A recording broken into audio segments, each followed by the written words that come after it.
I'm gonna get right into it. I want to talk about something that afflicts us all. It's hard to talk about. Clap if you got a bad gift giver in your life, people.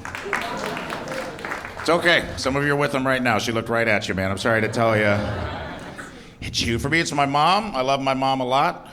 It's the thought that counts, but every Christmas, I'm like, Jackie, what the fuck were you thinking? This isn't a joke. This is what my mom got me last year for Christmas. This is just the truth. Last year, 2023, my mom got me a giant sofa-sized canvas painting, bigger than that Dr. Squatch sign, of myself. Anybody ever do that for you? Anybody ever pay an artist to use their God-given talent to paint you and then wrap that shit up and give it to you? Because that's a weird thing to open on Jesus' birthday. And when I opened it up, I was like, cool gift, quick question, what the fuck would I ever do with this that would not make me look like a raging, narcissistic piece of shit to every human being I meet? Ladies, imagine. You've bumbled, or Tindered, or met someone at the VFW the old-fashioned way. You come back to his place and you're like, I will come in for a nightcap, you husky Midwestern lad. And as you enter his home, he's like, bathrooms down the hall, I'll pour a couple glasses of wine, and just in case you were wondering, I'm gonna murder the fuck out of you later. Because I have a giant Italian fresco painting of myself up in my one-bedroom apartment. That's an insane gift, guys. Insane thing to give your child. And I got two younger brothers that have been accusing me of being her favorite for like 30 years. This was not helping my fucking case at all. Those dudes got matching air fryers, clearly bought with Kohl's cash. Don't know if you guys got that out here. The only place you can spend $17 to get a $10,000 gift certificate, that's crazy. Matching air fryers, and they watched me open up a painting of myself doing this, holding a microphone on stage. The only thing that would have made them more jealous is if she would have recommissioned that Michelangelo painting, like with my finger touching her finger. As she ascended into heaven, as if to tell my brothers, go make some pizza rolls while your brother makes his dreams come true, bitch. It's crazy. That's crazy. And I probably should have led with this in LA, but I'm a pretty progressive guy, despite everything your eyes are telling you right now. Yeah. I can feel a few of you withholding on that killer mom material, trying to figure out what my whole fucking deal is up here. That's fine. I am very straight, very white. I present that way often. I apologize often. Okay, but I did wear 2 pieces of turquoise jewelry to let you guys know I'm one of the cool whites. So that's kind of on you for not picking up on it, isn't it? This is the international universal sign of the cool white guy right here. 2 pieces of turquoise? Will I sell you weed after the show? Yeah, I will. That's fine, because I am self-aware. I do understand what you guys are seeing up here, okay? It doesn't look like I stormed the Capitol. But it looks like I probably took the day off, right? To keep an eye on shit for Kid Rock in America, man. As one should. So I don't blame you for your judgment. Just because I look like a guy who can't come unless an episode of Yellowstone is on, that's fine. It's partially true. That one's partially true, ma'am. You ever seen Rip? You've seen Rip on there? You'll come immediately.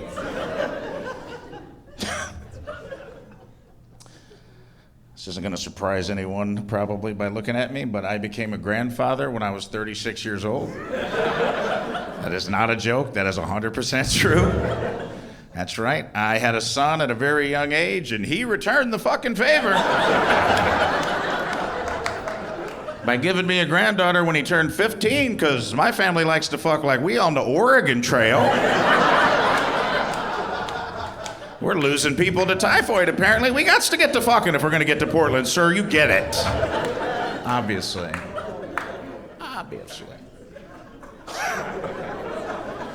And it hurt me, man, because I want to be a good grandpa, you know, but it's a lot of pressure.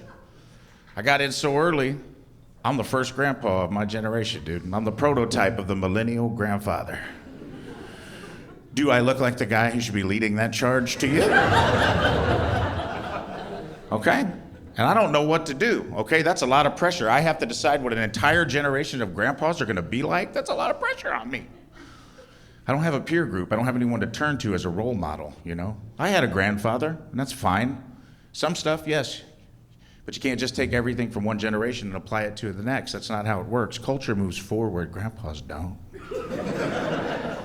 Some stuff, yes, my grandfather had incredible work ethic. He was a union bricklayer. He taught me to work hard. I work hard on these jokes. I don't come up here unprepared. I took that work ethic, I put it in my heart, and I use it every day. He even said wise things sometimes. One time my grandpa told me, Rafe, find a way to do what you love and get paid for it, because you'll never feel rich in your heart if you feel like you go to work every day for another man's dream. That shit was profound, and I put it in my heart, and I'm chasing this thing down, good or bad. Here I am, chasing my dreams. Yes, he said wise things, sometimes he did. He did. But he also said, Rafe, never wake up in the morning and have sex with the piss boner, because that's where cockeyed kids come from.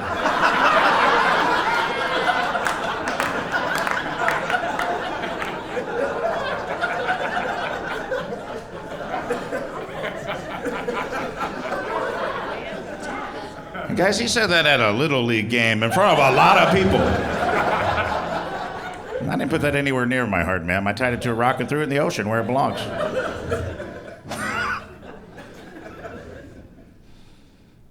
Where are my dog people at, man? Let's finish strong here. Okay, 3 people, maybe not as strong as I had hoped. I got 2 dogs, I love them. I got a 17-year-old puggle who refuses to die.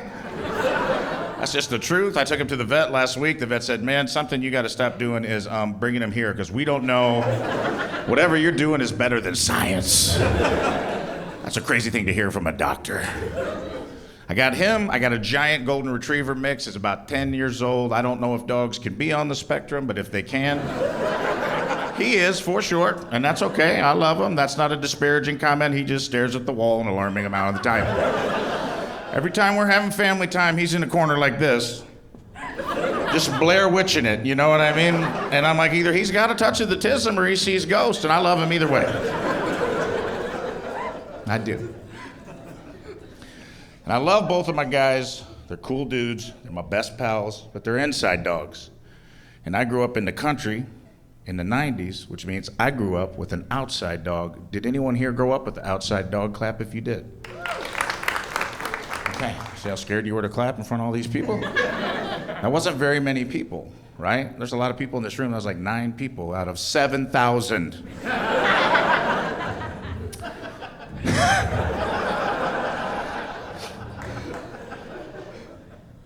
Because that's it, man. We're the last generation. You ever think about that? We're the last generation that'll ever have dogs outside. We've humanized dogs to a point. You cannot do that anymore. If you try to have a dog outside today, the ASPCA will come to your house, knock on your door, shoot you in the fucking forehead. Sarah McLachlan would be on your front porch with a pump-action shotgun, singing Arms of the Angels as she put 4 slugs directly in your chest. Because you had the audacity to put an animal in its natural goddamned habitat. That's crazy. But that's where we are. And it's hard. It's hard not to compare them. I love my dudes, but I had an outside dog growing up, and it's hard not to make a comparison, because my outside dog was cool as hell. He had a cool name. Black Tag. Fuck yes. What? Black Tag, because you gotta have a hard-ass name if you're gonna live in the streets. Not a lot of Oreos and Snuggles running the streets at night. Are there? No, they're not. Man, you ever met an outside dog named Oreo? Right now, have you? No, fuck no, you haven't! Because Oreo would be dead in 10 minutes. Sorry to put you on the spot in such an aggressive manner. It's hard. Who said they had an outside dog? You, man? What was your outside dog's name? Yeah? You didn't love that dog very much, did you? Chocolate. He was named after the #1 selling candy bar of all time. Chocolate. Chocolate survived the streets, man. Not your memory so much, but the streets for sure. Who else over here said they had an outside? What was your outside dog's name? Logan, named after the Wolverine, dude. Snicked. This is an outside dog who can heal himself at any damage. Logan was a badass mofo. He was rough on the outside, but tender on the inside, like Hugh Jackman. Logan survived the streets. Who clapped over here? What was your outside dog's name? She's pointing at you, man. Don't look behind you now. Rutherford. Oh, Rutherford! Well, let me tell you something about Sir Rutherford. He survived the streets at night, but he had to put out to do so. You know what I mean? Yeah. Every night, Rutherford put on a red wig and was like, one at a time, boys.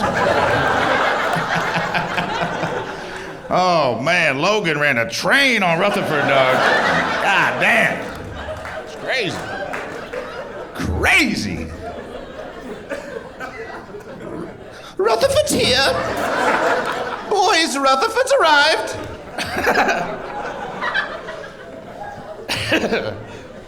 Logan and chocolate. Run an Eiffel Tower on Rutherford. The point of that goddamn story is that outside dogs are cool as hell. And I had an outside dog growing up, and it's hard not to compare my inside dogs to him. I got a fat puggle who's blind, and a very special needs retriever. I love him. But my outside dog was like Old Yeller, and it's hard not to compare him. My outside dog used to walk 10 blocks with me every day, get on the bus at the bus stop where I grew up, get a treat from the bus driver and knew him by name, get off the bus, walk home by himself, hang out all day alone in the yard, look at the sun at 3:30 and be like, my homeboy's about to get off school. He would walk back to the bus stop, be there waiting for me every day, never missed a day, never called in sick, escorted me home every day of my childhood for 14 years. He was a cool dude. One day on the way home from the bus stop, I got attacked by two neighbor dogs, chows. They got out, they were very mean. They knocked me off my bike, they tried to bite me in the face. I was in real danger. I was in trouble, and Black Tech defended me, and I got away. But it was a close call. And he got his ass kicked, I'm not gonna lie to you, it was a 2-on-1 fight, it wasn't fair. If Logan was there, I'm telling a different story right now. Believe that. If Rutherford was there, I'm telling the same story right now. Also believe that. The point of the story is that my outside dog saved my life with his courage. Meanwhile, last 4th of July, I had to give both of my inside dogs prescription anti-anxiety medicine. So they didn't get scared of the fireworks and hide under their $700 doggy platform bed my girlfriend ordered off Etsy and shake like they did 3 tours in Vietnam, okay? One Roman candle went off in my neighborhood. Both of my dogs act like they hear Creedence Clearwater in their head, like, it ain't me, I ain't no vulture anymore. You guys are embarrassing my family right now.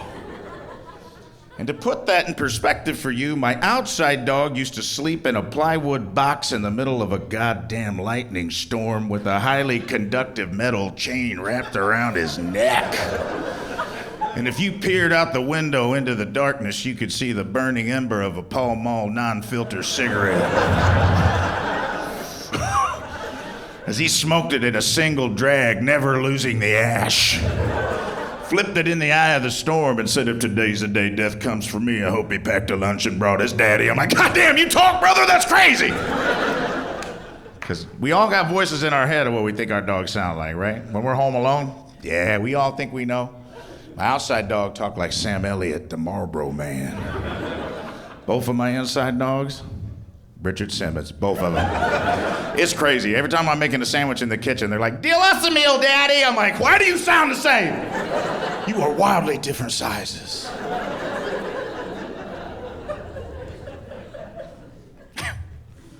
My outside dog never went to a veterinarian a day in his life, not once. He lived 17 and a half years. Back one time, when I was 8 years old, he got hit by a car on Main Street, took him 6 months, but he walked it the fuck off. Okay? For real, he got hit. He was like, oh, this motherfucker just hit me in a Corsica. God damn. He just kind of had a pimp limp for like 6 months. He was crip walking for 6 months, and then he came up out of a creek bed and was like, pow, sorry, I was being kind of a pussy about that. I'm like, that's crazy. That's the second time you've talked, dude.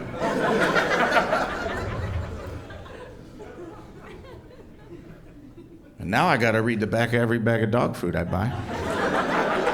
Because my little fat blind puggle has developed adult onset canine diabetes. And if he doesn't have enough salmon oil, his own throat will swell shut and choke his ass to death.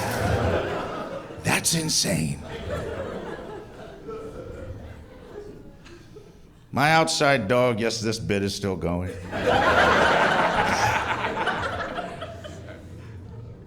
My outside dog sired half the puppies in our town. He was a pimp. But he's a thoughtful pimp. He was a caring pimp. He'd find a female dog and he would get to know her. What were her dreams? What was she about? He never talked about himself. Black Tack wasn't like that. He always asked questions that would lead to more questions because he wanted to get to know her. And if they hit it off, he'd get consent in the 90s, way ahead of his time. This side of the room, you're right, that's funny as hell. You're not better than me over here, okay? You're at a comedy show, get over yourselves. The point of the story is Black Tech was a gentleman. If he hit it off, he'd go behind some trash cans in the shadows, like a true gentleman, make sweet puppy love, and a few months later, little smart, intelligent, courageous puppies were making farm kids happy for miles and miles around. And now every year when I have a Super Bowl party, both of my inside dogs drag their individual fuck blankets out into the middle of the living room floor. And they lay on their side, making direct eye contact with one another with their little pink rockets out, and they fuck the shit out of these blankets in front of all my friends and family. And if that's not getting them enough attention, the little fat diabetic one starts to fuck the big autistic one, and I don't care that my dogs are gay. I already told you I'm progressive. I don't even care that the big one's a power bottom. I just think it's rude to do in front of company. Guys, that's my portion of the show. I hope you enjoyed it. You guys have been a great audience. KD for life. Thank you.